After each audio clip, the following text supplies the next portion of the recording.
It is not death that a man should fear, but he should fear never beginning to live. Marcus Aurelius. Imagine this. A violent explosion rocks the building you're in. You find yourself on the 97th floor of a high-rise. The floor below is scorching hot, temperatures reaching as high as 500 degrees Fahrenheit. You stand on a desk just to avoid the unbearable heat. It feels like an oven. The only exit doors are engulfed in flames. The elevators, completely destroyed. The air grows thick with toxic smoke, each breath heavier than the last. Dizziness sets in. Your lungs burn. The windows become your only hope. You rush toward them, gasping for air, waving blankets, screaming for help, but no one can reach you. Tragically, the fire spreads too quickly. No aerial rescue is possible. You realize you're trapped. Hundreds of people hang from windows, clinging to life, struggling to breathe. And then comes the horrifying choice. Do you jump, enduring a 10-second free fall to the ground? Or do you stay and be burned alive? There is no third option. This was the grim reality faced by hundreds of people on September 11, 2001. As many as 200 chose to jump. Among them was a man immortalized in a haunting photograph taken by Richard Drew, a photo that came to be known as the Falling Man. That photo sparked outrage across the world. Critics called it graphic, exploitative, even disrespectful. In an act of spontaneous self-censorship, media outlets refused to show it again. Society turned away from the jumpers, unwilling to confront their existence, just as many of us today avoid discussing suicide. A few years later, a documentary attempted to uncover the identity of the falling man. Families rejected the idea that their loved ones had jumped. For some, like the Hernandez family, it felt like a betrayal of faith. "He was trying to come home to us," Catherine Hernandez said. "He knew he wouldn't make it by jumping." In Christianity, suicide is often viewed as a sin. I remember a soldier in my camp who took his own life. The church refused to host a funeral service for him. Shame surrounded the incident. People avoided talking about it, pretending it never happened.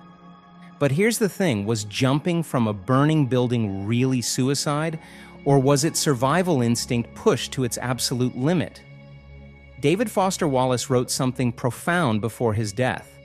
The so-called psychotically depressed person who tries to kill herself doesn't do so out of quote-unquote hopelessness, and surely not because death suddenly appeals to her. The person in whom invisible agony reaches a certain unendurable level will kill herself the same way a trapped person will eventually jump from the window of a burning high-rise. Make no mistake about people who leap from burning windows. Their terror of falling from a great height is still just as great as it would be for you or I standing speculatively at the same window checking out the view. The variable here isn't the fear of falling, it's the fire's flames. When the flames get close enough, falling becomes the slightly less terrible of two terrors. It's not desiring the fall, it's terror of the flames. For the jumpers, the flames were literal. But what if the flames aren't physical? What if they're emotional? Researchers conducted a study where participants experiencing social rejection were given either acetaminophen, a painkiller, or a placebo. Those who took the painkiller reported fewer hurt feelings, and brain scans revealed reduced activity in areas linked to pain processing. Physical and emotional pain share the same neural pathways. This isn't about prescribing painkillers for mental health issues. It's about understanding how deeply intertwined our mind and body are. So, we must ask, what brings someone to the point where the flames of living outweigh the terror of death? Over the past few years, I've had the privilege of speaking with dozens of individuals wrestling with extreme emotional pain. Through my Instagram page, I've connected with people diagnosed with severe conditions like schizophrenia and bipolar disorder. People who've tried every antidepressant without success. People who wake up and go to bed in excruciating pain. They feel unsupported by healthcare systems and misunderstood by their families.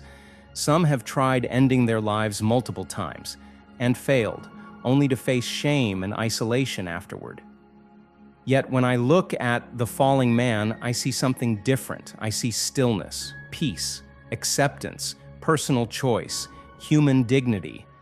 Society celebrates stories of heroism, the first responders, the rescuers, but turns away from the jumpers. We focus on perseverance, resilience, pride, yet we ignore the humanity in choosing how to die. Albert Camus once said, "There is but one truly serious philosophical problem, and that is suicide. Judging whether life is or is not worth living amounts to answering the fundamental question of philosophy." For some, the answer is clear, not out of weakness, but out of hope, the hope of escaping pain. These individuals shouldn't be left alone to struggle. They shouldn't feel ashamed or labeled cowards for wanting relief. They deserve support, compassion, and understanding. Even Socrates saw death as a form of healing. His final words asked his friend Crito to offer a rooster to Asclepius, the god of healing. For Socrates, and perhaps for the jumpers and countless others, death wasn't defeat. It was liberation. A month ago, I received a message that shook me. I live with extreme emotional pain every day. Every moment of my life is pain. If I'm not sedated, I'm suffering. I dream of pain. I wake up to pain. Suicide isn't about hopelessness for me. It's about hope, the hope of ending the pain. Reading that message broke something inside me. Watching the documentary about the falling man brought it all back. Life is unpredictable. Pain, whether emotional or physical, can knock on anyone's door.